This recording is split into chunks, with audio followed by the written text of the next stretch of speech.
Je gagnais secrètement 500 000 $. Quand mon mari a demandé le divorce, il a dit qu'il ne voulait pas d'une femme qui ne travaillait pas. Plus tard, il s'est marié avec ma meilleure amie et le karma l'a rattrapé. Il est devenu pâle après ne pas l'avoir vu pendant un mois. John m'a simplement lancé la carte d'un avocat en divorce sans même demander « Ça va ? Comment tu te sens ?» Il a dit « Divorcer d'une femme qui ne travaille pas ? Paie-moi 1 000 $ par mois comme pension alimentaire. Ça me va. Prends soin de toi. » John a ri en disant cela, et à côté de lui, Emily a entouré son bras autour du sien, affichant une expression tout aussi arrogante. « D'accord, divorçons alors. » Je l'ai dit avec tellement de désinvolture que John a semblé un peu surpris, mais il a rapidement échangé un sourire avec Emily. C'était bien que John ne réfléchisse pas beaucoup. Cela facilitait mon plan. Après que les papiers du divorce ont été finalisés, j'ai décidé de commencer mon plan de vengeance contre eux deux. Je les ferai pleurer pour célébrer ma guérison. Je m'appelle Sarah Wolf, j'ai 47 ans et je suis illustratrice et autrice de livres pour enfants. J'adore dessiner. J'ai 2 amis d'enfance, John et Emily. Ils sont très importants pour moi, et John était aussi mon mari. Tout a commencé quand John m'a demandé de sortir avec lui, juste avant d'aller dans une autre université après le lycée. J'étais surprise, je pensais qu'il était intéressé par Emily, mais je ne pouvais pas refuser la déclaration de John, dont j'étais secrètement amoureuse. Après y avoir réfléchi et en avoir discuté avec Emily, j'ai accepté la proposition de John. Le comportement d'Emily avait été quelque peu problématique depuis notre adolescence, mais elle restait une amie chère pour John et moi. Cependant, Emily avait tendance à voler les petits amis des autres et à les quitter lorsqu'ils devenaient obsédés par elle, causant sans cesse des problèmes. Ses parents étaient inquiets, alors John et moi passions du temps avec elle pour la surveiller. John et moi nous sommes mariés à 25 ans. 4 ans plus tard, Emily nous a présenté son fiancé. Il s'appelait George, un professionnel qui travaillait pour une entreprise de premier plan. Enchantée de vous rencontrer, Sarah et John. J'ai beaucoup entendu parler de vous. J'ai hâte que nous ayons un bel avenir ensemble, a dit George très poliment. Nous nous sommes immédiatement bien entendus. Nous nous retrouvions pendant les vacances et les jours fériés, faisions des voyages ou de longues balades en train pour profiter de quelques verres. Cependant, les choses ont commencé à se détériorer quand Emily est tombée enceinte 2 ans après son mariage. John et moi avions beaucoup de frères et sœurs, donc nous ne nous préoccupions pas d'avoir des enfants et avions décidé que nous n'en voulions pas. Nous aimions tous les deux les enfants, mais nous n'étions pas intéressés à en prendre soin activement. En plus, nous adorions notre liberté de voyager et de profiter de quelques verres. Nous trouvions souvent touchant de voir des familles avec des enfants, mais cela ne dépassait jamais ce stade. Quand Emily a annoncé sa grossesse, l'attitude de John a commencé à changer. Il a arrêté de fumer parce qu'Emily ne supportait pas l'odeur et il s'est même proposé pour l'accompagner à ses rendez-vous médicaux en utilisant ses jours de congé. Je l'ai averti, George pourrait se vexer si tu passes tout ton temps avec Emily. Mais John m'a répondu, tu travailles, non ? C'est notre amie d'enfance et elle demande de l'aide. Tu es insensible, lui ai-je dit.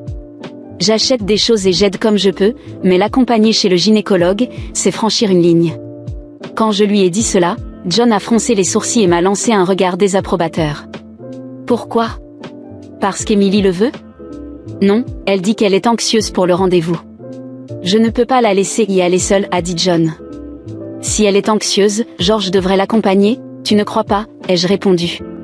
Si tu y vas tout le temps, on dirait presque que c'est toi le père de l'enfant qu'elle porte, ai-je ajouté, agacé. Jalouse. Tu ne tomberas pas enceinte de toute façon, alors quel est le problème ? John n'a pas pris mes préoccupations au sérieux et a commencé à se disputer avec moi, disant que j'étais ennuyeuse. Nous ne nous étions presque jamais disputés pendant notre mariage, mais les choses ont changé quand Emily est tombée enceinte. Nos disputes ont augmenté et cela n'a pas cessé même après qu'Emily ait accouché. En fait, John a commencé à passer encore plus de temps avec Emily et sa fille Emma. Mais quand Emma a eu 6 ans, un incident a eu lieu lors de sa cérémonie de remise des diplômes. La veille de la cérémonie, John a soudainement commencé à fouiller dans le placard. « John, que fais-tu » lui ai-je demandé. « Je ne sais pas. Je suis en train de décider quoi porter pour la cérémonie de remise des diplômes » a répondu John avec désinvolture. « Quoi ? Tu comptes vraiment assister à la cérémonie ? » « Oui. George ne peut pas y aller. »« Emily me l'a demandé » a-t-il répondu. « Attends, c'est absurde. Peu importe comment tu le vois. » J'ai haussé le ton, incrédule. Le visage de John s'est immédiatement assombri. Je savais qu'il allait chercher Emma à la maternelle de temps en temps, et moi aussi je l'avais fait quand on me le demandait.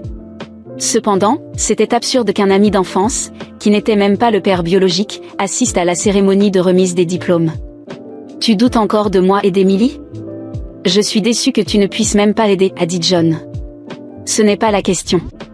De toute façon, je vais assister à la cérémonie demain, alors repasse bien une chemise, a dit John, terminant brusquement la conversation et se dirigeant vers la chambre. Je n'avais pas d'autre choix que d'appeler Emily. Salut, Emily. À propos de demain ? Ah, désolé pour demain. Je vais emprunter John. Mais George ne sera pas contrarié de ne pas assister à la remise des diplômes, ai-je demandé. Sarah, de quoi tu parles ? Bien sûr que je n'ai pas dit à George que la remise des diplômes est demain. Je vais le lui dire. Après la cérémonie, j'ai été surprise d'apprendre que George ne savait rien de la remise des diplômes. En enquêtant davantage, il semblait qu'Emily n'avait informé George d'aucun événement à la maternelle jusqu'à présent, et John avait agi comme le père à la maternelle. J'étais étourdie par tout l'égoïsme de la situation. Attends une minute, Emily. Ce n'est pas totalement irrationnel ? C'est un manque de respect envers George juste parce qu'il est un ami d'enfance. Qu'est-ce qui se passe, Sarah ? Tu fais peur. Eh bien, on se voit demain. Emily a raccroché, me laissant trembler de colère.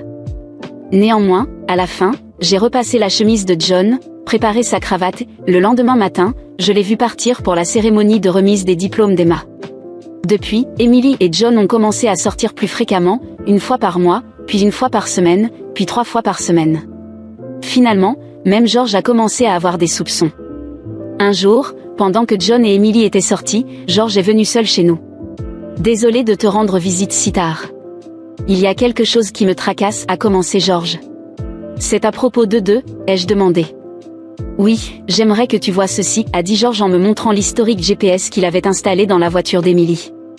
Il montrait qu'elle avait séjourné dans un hôtel 3 fois par semaine, tous ces jours où elle sortait avec John. En voyant le visage de George, j'ai compris ce que cela signifiait. Que veux-tu faire, George, ai-je demandé. Je veux me venger de ces deux-là, point. Moi aussi. Je ne peux pas leur pardonner de nous avoir trahis après tout ce temps. Nous avons commencé à planifier notre vengeance en secret. D'abord, j'ai commencé par augmenter mes revenus, car en m'étant consacré aux tâches ménagères et à la garde d'Emma, mes revenus avaient considérablement diminué. George a commencé à travailler depuis chez lui, tandis que nous nous occupions de la maison ensemble, ni Emily ni John ne se sont rendus compte que nous étions au courant de leur relation et que nous avions pu réunir des preuves solides. Une fois que nous avons eu suffisamment de preuves et que nous étions prêts à mettre en œuvre notre vengeance, nous avons découvert une vérité choquante sur Emma. George et moi avons longuement réfléchi à la situation, mais nous étions d'accord sur le fait que nous ne voulions pas blesser la jeune Emma. Nous avons donc décidé d'attendre qu'elle soit adulte pour exécuter notre plan de vengeance. Cependant, bien que nous ayons décidé de patienter pendant 10 ans, on m'a diagnostiqué une maladie grave. J'avais besoin d'une hospitalisation de longue durée, dans le meilleur des cas, je ne serais pas sortie avant au moins 2 ans. Bien que je puisse travailler depuis ma chambre d'hôpital, il était évident que je devrais réduire ma charge de travail. Après avoir informé George de la situation, j'ai consulté John. Cependant, la réaction de John n'était pas différente de lorsqu'on parlait de banalité. Je te rendrai visite de temps en temps. J'ai ressenti que John n'éprouvait plus aucun sentiment pour moi, car il ne m'a même pas demandé quelle était ma condition ou le nom de ma maladie. En réalité, John ne me rendait visite qu'une fois par mois, voire une fois tous les 2 mois. Après le 15e anniversaire d'Emma, elle a commencé à se comporter de manière étrange.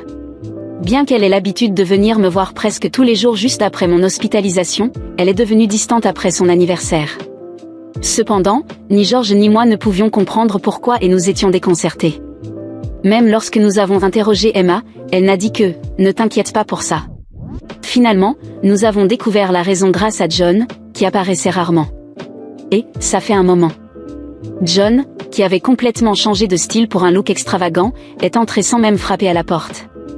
Après ne pas l'avoir vu pendant 1 mois, John m'a simplement jeté la carte d'un avocat spécialisé en divorce sans même demander « Tu vas bien ? Comment tu te sens ? Divorcer d'une femme qui ne travaille pas ? Paie-moi $1000 par mois comme pension alimentaire. » Voilà l'accord, alors prends soin de toi, dit John, souriant de toutes ses dents. À côté de lui, Emily l'enlaçait avec une expression similaire sur son visage. D'accord, divorçons alors. J'ai accepté d'un ton décontracté, ce qui a semblé surprendre John pendant un instant, mais il a rapidement échangé un sourire avec Emily. C'était bien que John ne soit pas du genre à trop réfléchir, c'est pour cela que mon plan a si bien fonctionné. Après avoir reçu la notification que le divorce avait été finalisé de la part de John, j'ai décidé de commencer mon plan de vengeance contre eux. Je les ferai pleurer. Ce serait ma célébration de guérison. J'ai rapidement mis mon plan à exécution. J'ai d'abord contacté George pour me faire transférer dans un autre hôpital. Ensuite, j'ai informé mon avocat qu'il se chargerait de la médiation entre les deux parties à partir de maintenant. George a également commencé à agir en même temps. Il a déménagé près de mon nouvel hôpital avec Emma et a commencé à me rendre visite fréquemment. Emma gardait une expression sombre, mais j'étais heureuse qu'elle vienne me voir tous les jours. La plupart de mes affaires étaient déjà dans ma chambre d'hôpital, alors j'ai dit à John de se débarrasser du reste. Je ne voulais rien emporter dans ma nouvelle vie qui ait été touchée par eux deux. Une fois le changement d'hôpital et le déménagement de George et Emma stabilisés, j'ai reçu un appel de John. Je n'avais quitté mon siège que pendant quelques minutes, mais mon téléphone affichait déjà 30 appels manqués. J'ai répondu à l'appel, exaspérée. Qu'est-ce qu'il y a? Et, qu'est-ce qui se passe ici? J'ai pu entendre la voix d'un agent immobilier inquiet derrière celle de John, qui parlait en panique. J'ai aussi entendu Emily crier, ce qui m'a fait me sentir mal. Que veux-tu dire? Qu'est-ce qui se passe? Évidemment à propos de la maison. Pourquoi devons-nous déménager? John me criait dessus comme si ce n'était pas de sa faute. Je lui ai répondu calmement, évidemment parce que c'est ma maison. Quoi? John semblait l'avoir complètement oublié, mais la vérité était que la maison dans laquelle nous vivions était une propriété que j'avais louée comme espace de travail lorsque j'avais commencé à travailler en tant que freelance. À l'époque, je n'avais pas assez de revenus pour entretenir deux maisons, et John n'avait pas assez d'argent pour vivre seul, alors il avait fini par emménager chez moi. Après l'appel avec John, un sourire se dessina lentement sur mon visage. Il commençait enfin à réaliser qu'il n'avait plus aucun contrôle. Ce n'était que le premier coup parmi tant d'autres que George et moi avions planifié. Et c'était là la beauté de notre vengeance, elle serait lente, méticuleusement exécutée, et, au final, dévastatrice pour John et Emily. Le lendemain, John m'appela de nouveau, cette fois avec une voix désespérée. « Sarah, tu ne peux pas simplement nous expulser comme ça. Où allons-nous vivre? Nous n'avons nulle part où aller. Ce n'est pas juste. » Je pris une grande inspiration, savourant chaque mot que j'étais sur le point de dire. « John, toi et Emily m'avez trahi pendant des années. Vous pensez vraiment que vous méritez de la compassion? De plus, c'est ma maison. Vous auriez déjà dû trouver un autre endroit où vivre. » Il y eut un silence de l'autre côté de la ligne. Je savais qu'il était en train de digérer chaque mot. Puis, finalement, il dit « Sarah, je t'en prie, pense à Emma. Ne lui fais pas ça. » Je ris doucement. Bien sûr, il utiliserait Emma comme excuse. Ne t'avise pas d'impliquer Emma là-dedans. Vous deux avez déjà causé assez de dégâts dans sa vie. D'ailleurs, où est George? Peut-être devrais-tu lui demander où Emma va vivre. Avant qu'il ne puisse répondre, je raccrochai. John ne savait pas encore que George avait déménagé avec Emma, mais il le découvrirait bientôt. George et moi avions planifié chaque détail pour qu'ils ressentent le poids des conséquences de leur choix. La prochaine partie du plan impliquait Emily, et cela serait particulièrement satisfaisant. Emily avait toujours été une femme vaniteuse, soucieuse de maintenir une image impeccable aux yeux de tous. Elle adorait être le centre de l'attention, et sa carrière d'influenceuse numérique en dépendait. Mais ce qu'elle ne savait pas, c'est que j'avais réuni une série de preuves contre elle, des photos compromettantes aux messages qu'elle avait échangés avec d'autres hommes, y compris pendant son affaire avec John. Et tout cela était sur le point d'être révélé au monde. Avec l'aide de George, qui avait accès à ses réseaux sociaux, j'ai commencé à diffuser ces informations lentement. D'abord, un email anonyme à certaines entreprises avec lesquelles elle avait des contrats de parrainage. Ensuite, quelques photos furent postées dans des groupes de potins en ligne. Il ne fallut pas longtemps pour que les marques commencent à rompre leur relation avec Emily. Ses abonnés, auparavant loyaux, la critiquaient maintenant, la traitant d'hypocrite et d'infidèle. Elle tenta de supprimer les publications et de démentir les rumeurs, mais les dégâts étaient déjà faits. Pendant ce temps, George s'occupait de sa partie. Il avait entamé le processus de divorce avec Emily, et comme il travaillait pour une grande entreprise, il avait les meilleurs avocats à sa disposition. Emily n'aurait rien une fois le divorce finalisé. La maison dans laquelle elle vivait avec John? Elle appartenait également à George. Bientôt, il n'aurait même plus de toit sur la tête. John, désespéré, tenta de me rendre visite à l'hôpital. Il apparut par surprise, avec une expression de panique que je n'avais jamais vue chez lui auparavant. « Sarah, s'il te plaît, pouvons-nous parler ? Je ne savais pas que cela irait si loin. Trouvons une solution. Je suis désolée pour tout. » Je le regardais, impassible. « Tu es désolé, John ? Maintenant tu le es ? Après m'avoir trahi avec Emily, après avoir jeté des années de mariage par pur égoïsme ? Je suis désolée, mais tes excuses arrivent trop tard. » Il se mit à genoux devant moi, des larmes coulant sur son visage. « S'il te plaît, Sarah. Je n'ai plus personne.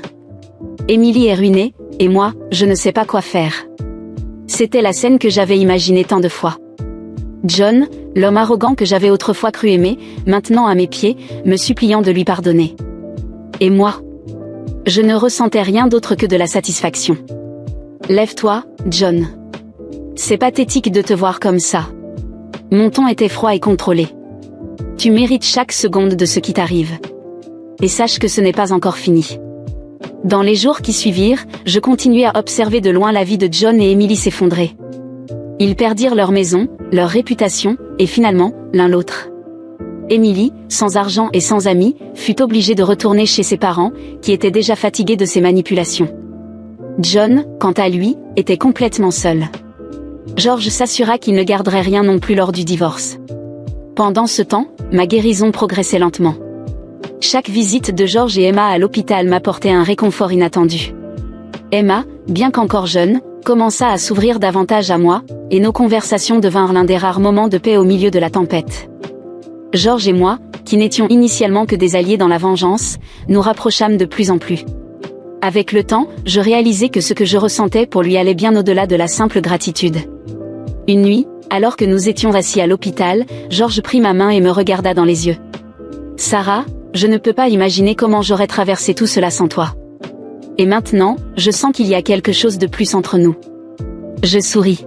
« Moi aussi, George. » Dans les mois qui suivirent, George et moi commençâmes à construire une nouvelle vie ensemble. Quant à John et Emily ? Eh bien, la dernière nouvelle que j'ai eue, c'est que John vivait dans un petit appartement en location bon marché, loin de la vie confortable qu'il avait autrefois connue. Emily, isolée et sans perspective, semblait finalement récolter les fruits de ses actions. La vengeance fut douce, mais plus encore, j'avais trouvé quelque chose de bien plus précieux, la paix. Et aux côtés de George et d'Emma, je savais que mon avenir serait radieux, loin des ombres du passé qui m'avaient autrefois tourmenté. C'était la meilleure partie de la vengeance. J'avais gagné. Ils avaient tout perdu. Et moi ? J'avais gagné quelque chose qu'aucun d'eux ne pourrait jamais comprendre, une deuxième chance d'être heureuse. Les mois qui ont suivi ma vengeance contre John et Emily ont été une période de renaissance personnelle et professionnelle. Avec George à mes côtés, nous avons commencé à investir judicieusement l'argent que nous avions accumulé au fil des années.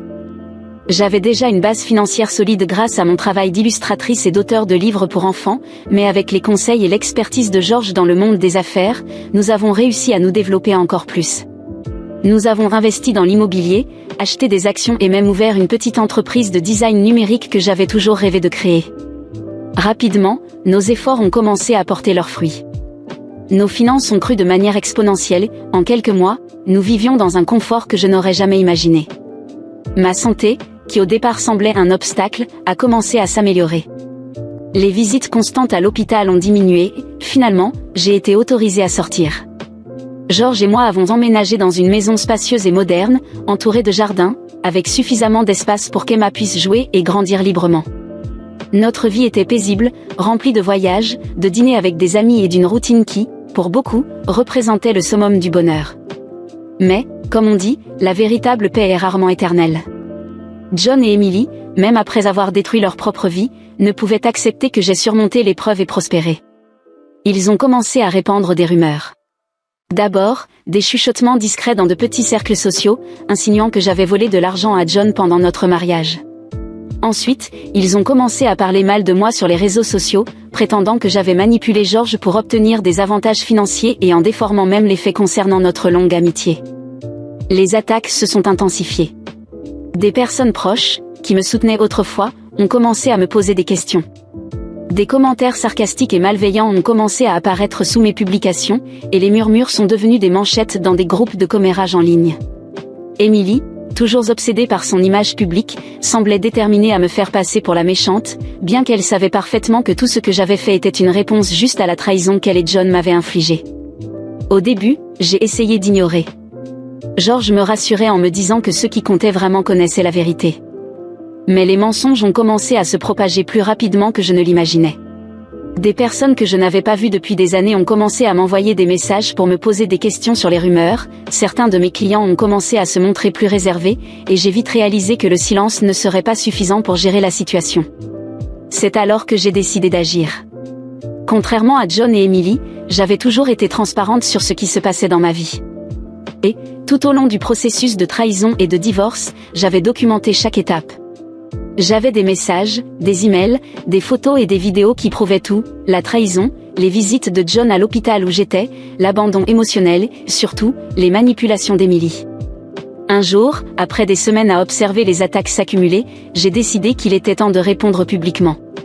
J'ai rédigé un long message sur les réseaux sociaux, quelque chose que je faisais rarement. Assez de silence, ai-je écrit au début. Puis, j'ai tout révélé. J'ai expliqué comment j'avais découvert la liaison entre John et Emily, comment George et moi avions recueilli des preuves, comment il nous avait trahis pendant des années tout en prétendant être nos amis.